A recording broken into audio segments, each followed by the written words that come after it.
Today we are changing the oil on the Elantra N. Probably too soon, but you know what? Too soon is definitely better than too late.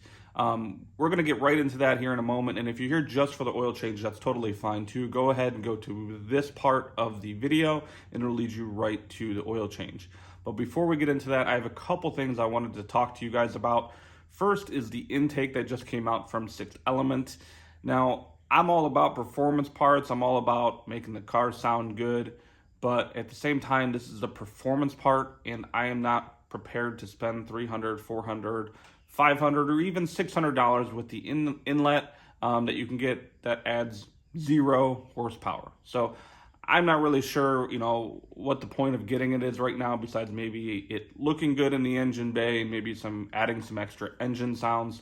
But I don't know about you guys, but I'm not really intrigued about spending $400 to $600 for something that doesn't do anything to the vehicle. Done rant with that, but I just wanted to give my opinion on that in case anybody else was looking at that intake and considering and getting one for themselves.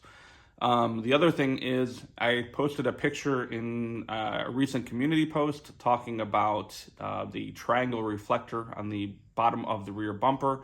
Stay tuned for that. We do got something coming. We're going to be modifying that to actually be the new third brake light. So stay tuned for that. But for now, let's get right into the oil change.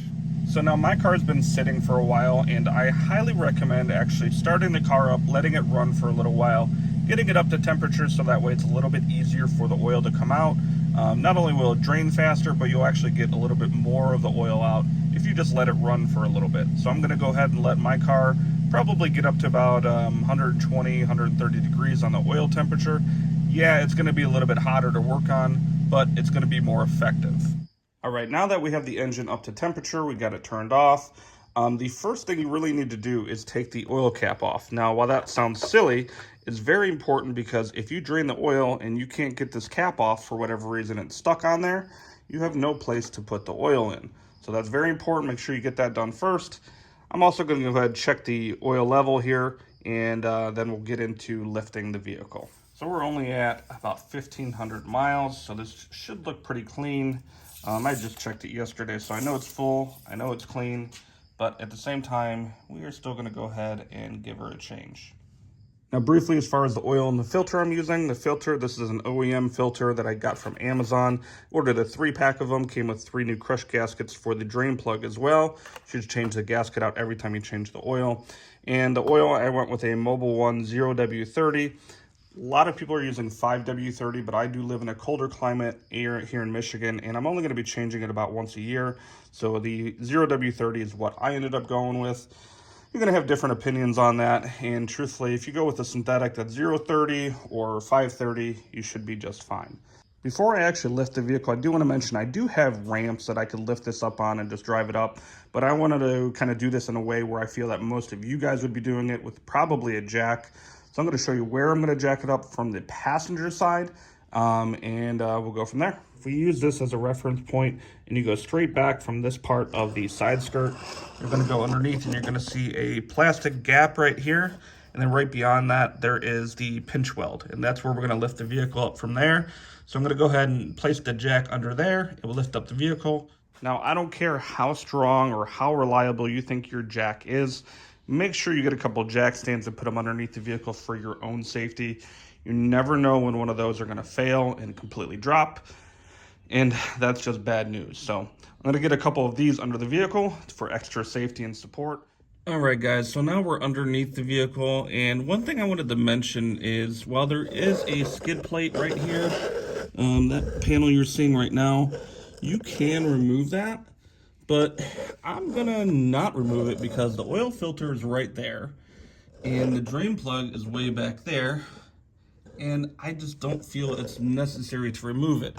Now, you can, if you want to, maybe be a little bit extra on the safe side if you want a little bit more room. But I'm going to go without removing it just because I feel that would save a lot of time. And even if a little bit of oil gets on this panel right here, it should not be that hard to remove. So I'm going to show you guys, or at least try to show you guys, the quicker way to do it. And I'm going to go get a wrench to get the oil filter off. And then we also need a 17 millimeter for the drain bolt.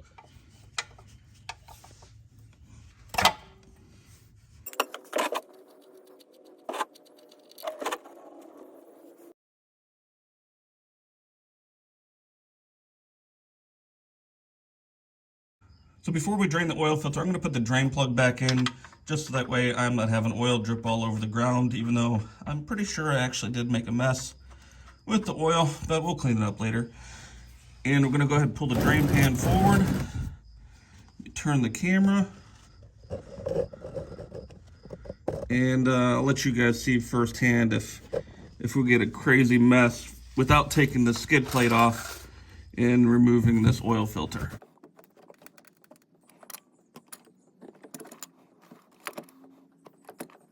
All right, drain pan's ready. Let's go ahead and loosen this up. Don't take it off all the way. Spin it a couple times. You should see some oil starting to drip out. There we go. Go ahead and let that drain out a little bit before you take the oil filter all the way off, just so that way it's not as much of a mess for you. So another thing I've noticed, that now that I'm letting that oil drain out slowly, it's not even touching the skid plate at all. So, I mean, for the most part, we're getting out of here mess-free without removing the skid plate.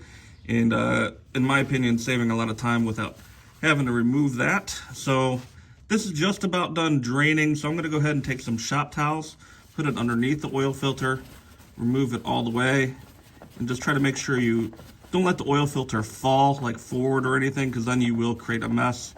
So I'm turning it slowly, pouring it out back towards the back of the vehicle. And there we go. We got the oil filter off. We got no mess. I'm gonna let that drain a little bit. I'm also going to take the drain plug back out, because that might need to drain a little bit more as well.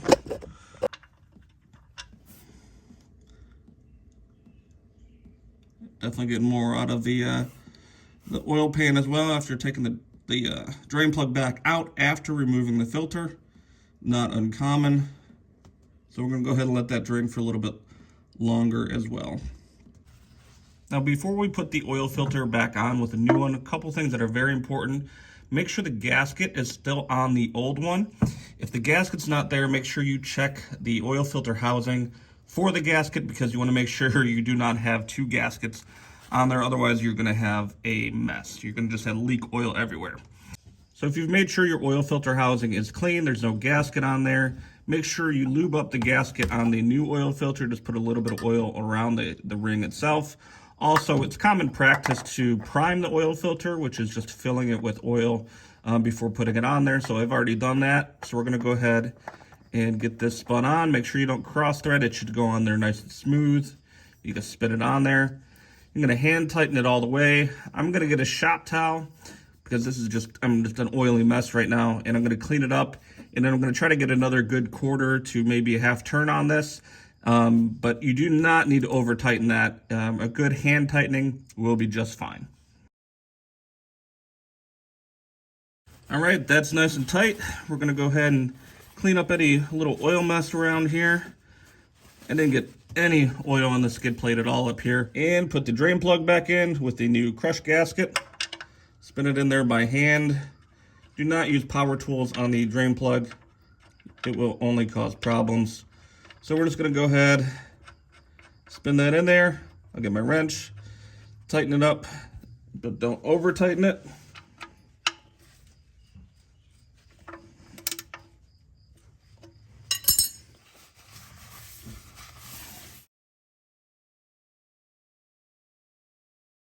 There are different speculations on how much engine oil this actually takes. So I just got the 5-gallon jug. We will see, 5-quart jug, and we'll see how many quarts it ends up taking. I'm gonna start with 4.5. We will warm up the engine, let it cool down, see what it settles at, and I will give you my report on how much it takes. Put the oil cap back on. Make sure you put the oil cap back on before you start it. Otherwise, you're going to get oil everywhere. And we're going to go ahead and start it up and change the oil reset light as well.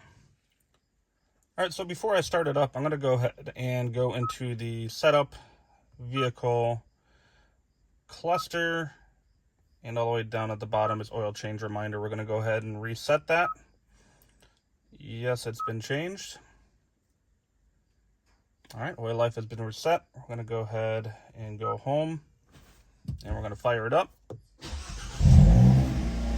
After you start it up, let it run for a little bit. Always check for leaks, check your filter, check your drain plug. Make sure nothing's dripping anywhere. It should be bone dry. Mine's good to go. I've already checked it, but I'm gonna let it run for about 3 to 5 minutes here. After I let it run, I'm gonna turn it off, let it settle, and then I'm gonna double check the oil level. All right, so we've let it run, we've let it sit for a little bit. We're gonna go ahead and check the oil level. Make sure you just take it out and wipe it off first, and then put it back in. And let's see what we're at. Very clean, but also low.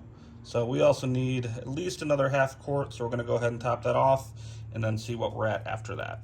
All right, so I got it topped up. I got the full 5 quarts in there now. Let me go ahead and wipe this dipstick off again and double check it for you guys so that way I can tell you how much it actually does take. Yeah, we're just below, get this to focus here for you. There we go. Just below the full mark. So I'm gonna say right about there is where it actually is at. So I'm going to agree and say that 5.5 is probably pretty accurate. I'll go ahead and pick up another quart from the store later on today. I'm not gonna be driving this right now anyway, so not a big deal. So I'm going to go ahead and agree and say 5.5 quarts is correct. Well guys, that's gonna do it for the oil change. Hopefully if you guys are looking to do this yourself, that my video helped out a little bit and maybe a little bit more of an understanding of what you're gonna get into at least. I know everyone's process and the way that you're gonna change your oil is gonna be a little different. You're gonna have a different jack, you're gonna have different jack stands, you're gonna have different tools. So hopefully my perspective just helps you out a little bit if you're gonna do the oil change yourself. I know the dealership can do it. A dealership or Hyundai dealership is almost an hour away from me. And honestly, I'd rather just do it myself anyways. I know what kind of work is being done to it. I can trust myself for the most part, so I'm okay with spending a little bit of money to do it on my own. Also, coming up in the next video, we're actually going to be doing a review on my 2021 Kia Sorento. Don't yell at me. I asked you guys, and you guys said yes. So we're going to be doing a review on that. So hopefully you guys enjoy that and check out that vehicle, which is actually really, really freaking nice. So we'll get to that here in a couple days. But beyond that, if you guys have any questions about the Elantra N, if you have any questions about the oil change, or anything in particular, feel free to leave a comment. Also, I'd like to leave more pictures or videos of your guys' cars at the end of my videos. So if you want to send any, go ahead and email them to me. You could also join the Discord. We have channels on there for you guys to share your content on there as well. But that's going to do it for today's video. I appreciate you watching. Please leave a like on the video. It helps support the channel. Also subscribe if you haven't already. It's free to subscribe and it really helps out the channel as well. So with all that being said, I will see you guys in the next video, and you guys have a great day.